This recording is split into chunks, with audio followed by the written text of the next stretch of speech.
தேர்தல் நிற்கிற போது பார்த்தேன். இங்கே அவை சண்முகம் சாலையில் அமைந்திருக்கிற இந்த சிறிய சந்துதான். ஆனால் அதில் குடியிருக்கிற ஏராளமான குடும்பங்கள் 4 தலைமுறையாக 5 தலைமுறையாக குடியிருக்கிறார்கள்.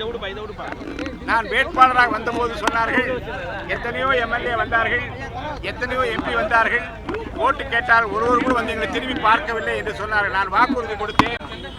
வெற்றி பெற்ற பிறகு நான் வருகிற முதலிடமாக இந்த இடம் இருக்கும், நான் வந்து பார்ப்பேன் என்று சொன்னேன்.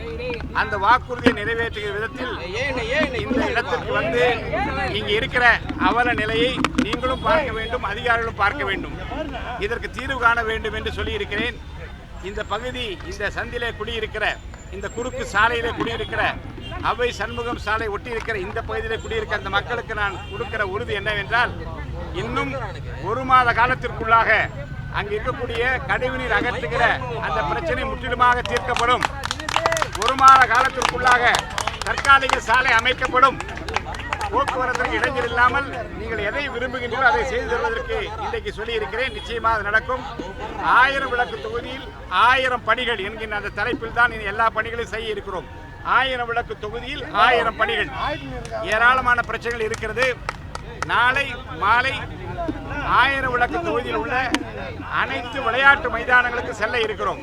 அங்கே விளையாடி கொண்டிருக்கிற கிரிக்கெட்டாக இருந்தாலும் சரி, ஷட்டில் பேட்மிண்டனாக இருந்தாலும் சரி, எந்த விளையாட்டாக இருந்தாலும் அந்த விளையாட்டு வீரர்களுக்கு என்னென்ன தேவை என்பதை அறிந்து அதற்குரிய அந்த பணிகளை மேற்கொள்ள இருக்கிறோம். உள் விளையாட்டு அரங்குகள் எங்கே அமைக்க முடியுமோ அங்கெல்லாம் உள் விளையாட்டு அரங்குகள் அமைப்பதற்குரிய ஏற்பாடுகள் நிச்சயமாக நாங்கள் செய்ய இருக்கிறோம். அடுத்து 1000 விளக்கு தொகுதியில் உள்ள அனைத்து பொதுநல சங்கங்களை வட்டவாரியாக 7 மாநகராட்சி வட்டங்கள் இருக்கிறது. வட்டவாரியாக பொதுநல அமைப்புகளை வைத்துக் கொண்டு மக்கள் பணியாற்றுகிற மக்களோடு மக்களாக நின்று அவர்கள் பிரச்சனைகளை கேட்டு அதை தீர்த்து வைக்கிற பணிகளை முடுக்கிவிட இருக்கிறோம். ஆக 1000 விளக்கு பகுதியிலே இறைவனுடைய ஆசையோடு, நம்முடைய முதல்வருடைய ஆசையோடு பணிகளை துவக்கி இருக்கிறோம். உங்களுடைய முழுமையான ஒத்துழைப்பை நான் என்றைக்கும் நாடுகின்றேன். நன்றி, வணக்கம்.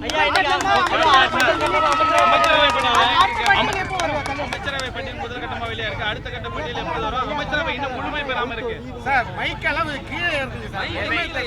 எதை எப்போது செய்ய வேண்டும் என்பதை நன்றாக அறிந்திருக்கிற முதலமைச்சர் கிடைத்திருக்கிறார். ஏற்ற நேரத்தில் ஏற்ற விதமாக அவர் செயல்படுவார்.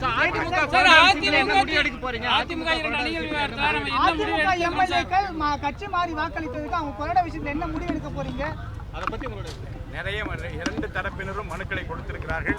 அத்தனை மனுக்களும் ஆய்வில் இருக்கிறது. உரிய நேரத்தில் உரிய முடிவு எடுக்கப்படும். Okay sir. கேபிள் நவராதீங்க.